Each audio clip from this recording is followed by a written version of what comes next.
Assalamualaikum, salam sejahtera kepada Anda semua, semoga bahagia.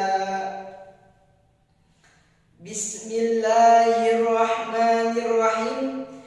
Assalamualaikum warahmatullahi wabarakatuh. Alhamdulillahilladzi ja'alal qalama lil kitabah wal kitabah lil qira'ah wal qira'ah lil ma'rifah wal ma'rifah lil ibadah wal ibadah lillahi ta'ala. Asyhadu an la ilaha illallah wahdahu la syarikalah wa asyhadu anna Muhammadan abduhu wa rasuluhu la nabiyya ba'dah. Amma ba'du. Salam suci kepada Dewan Juri yang saya hormati. Salam cinta kepada teman-teman seperjuangan yang saya banggakan. Pada kesempatan kali ini saya akan berpidato yang berjudul Hijrah dalam memanfaatkan media sosial sebagai sarana dakwah. Hadirin rahimakumullah. Dewasa ini fenomena media sosial semakin marak di mana-mana, bahkan semakin pesat perkembangannya, mulai dari Facebook, Instagram, WhatsApp, dan Twitter. Penggunanya bukan hanya di kalangan remaja atau dewasa saja, tetapi anak-anak, orang tua, bahkan lansia senantiasa mempergunakannya. Lantas, bagaimana kita selaku umat muslim dalam mempergunakan media sosial ini? Dulu orang-orang barat membuat media sosial ini untuk merusak moral atau akhlak orang-orang muslim.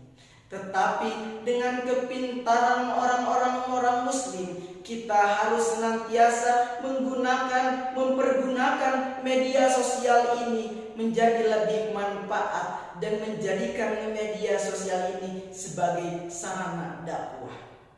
Lantas dengan cara apa?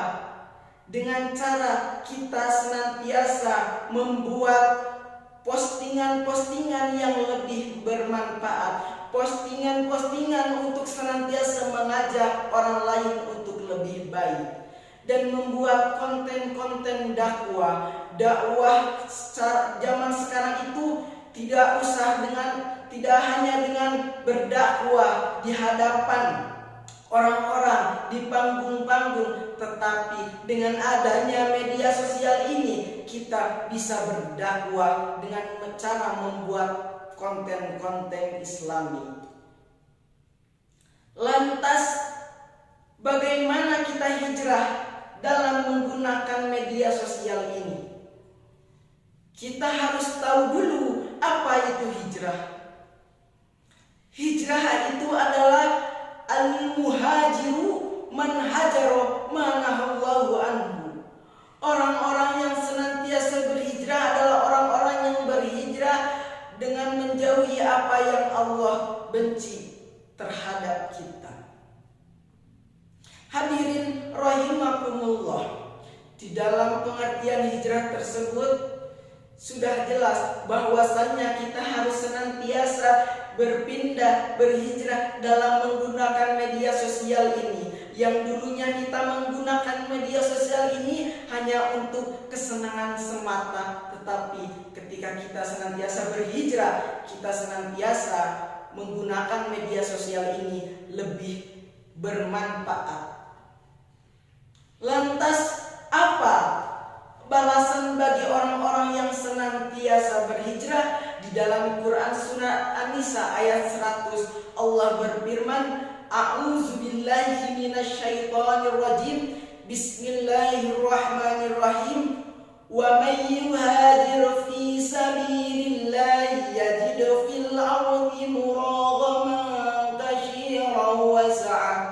Al-ayat Shadaqallahul Adzim, yang artinya barang siapa yang senantiasa berhijrah karena Allah Subhanahu wa taala, maka Allah akan memperluas tempat hijrah ini dan rezeki yang banyak. Hadirin rahimakumullah, ketika kita senantiasa sudah berhijrah dalam menggunakan media sosial ini, maka Allah akan memperluas tempat hijrah kita. Kalau di media sosial ini, ketika senantiasa berhijrah, maka Allah akan memperluas jejaring sosial kita, jejaring media sosial kita. Ketika kita senantiasa membuat konten-konten dakwah, maka Allah akan mempermudah menyebarkannya kepada orang-orang yang senantiasa menggunakan media sosial ini. Ketika kita senantiasa berhijrah, yang dulunya kita menggunakan media sosial hanya untuk kesenangan semata, hanya untuk main game saja, kita hijrahkan untuk lebih bermanfaat, lebih religius, senantiasa berdakwah kepada orang lain, maka Allah akan memperluas tempat hijrah kita. Hadirin rahimakumullah, kita selaku muslim sejati, yang mana muslim sejati itu Rasulullah Shallallahu Alaihi Wasallam bersabda, al-muslimu man salimal muslimu min lisanihi wa yadihi. Muslim sejati itu adalah dia yang senantiasa mampu menjamin dirinya untuk tidak menzolimi orang lain, baik dengan lisannya maupun dengan tangannya. Ketika kita senantiasa menggunakan media sosial, kita selaku muslim sejati, kita menjauhi berkomentar-komentar buruk, berkomentar-komentar dengan menyakiti orang lain, berkomentar-komentar dengan cara menyebarkan hoax. Kita selaku muslim sejati, kita menjauhi membuat konten-konten yang di dalamnya tidak bermanfaat, yang di dalamnya senantiasa memojokkan orang lain, yang di dalamnya senantiasa menyakiti orang lain, yang di dalamnya senantiasa menyebarkan hoax. Kita selaku muslim sejati, kita harus senantiasa menjauhi semua itu dalam menggunakan media sosial. Ketika senantiasa kita berhijrah, maka Allah akan memberikan surga kepada kita. Surga itu terlalu mahal untuk dimasuki begitu saja. Allah ingin melihat hambanya, siapa hambanya yang senantiasa tahan banting, liyabluwakum ayyukum ahsanu amala. Siapa yang banyak amalnya di dalam menggunakan media sosial ini, kita dengan cara meng-share media-media dakwah, maka itu pahalanya sangat besar kepada kita. Siapa yang sabar dalam menjalankan ketaatan, siapa yang sabar dalam menjauhi dosa, siapa yang sabar dalam melakukan kebaikan. Karena in ahsantum li anfusikum wa in asatum falaha. Kebaikan yang kita lakukan untuk diri kita sendiri dan keburukan yang kita lakukan untuk diri kita sendiri. Ketika kita menggunakan media sosial, kita melakukan kebaikan, maka Allah akan memperdekat teman-teman media sosial kita dengan yang baik-baik. Tetapi ketika kita senantiasa menggunakan media sosial ini dengan cara yang tidak baik, maka Allah akan mendekatkan teman-teman media sosial kita dengan orang-orang yang tidak baik. Hadirin rahimakumullah, bisa kita simpulkan bahwasannya pada zaman sekarang media terbesar untuk dakwah itu adalah media sosial. Ketika kita senantiasa membuat konten-konten dakwah ini, maka kita akan mendapatkan pahala. Kita harus senantiasa bisa memanfaatkan media sosial ini sebagai sarana dakwah. Jalan-jalan ke Mekah, lompat pagar ke Somalia. Mari kawan kita berhijrah agar hidup mulia. Hidup kesepian tanpa kekasih. Cukup sekian dan terima kasih. Wassalamualaikum warahmatullahi wabarakatuh.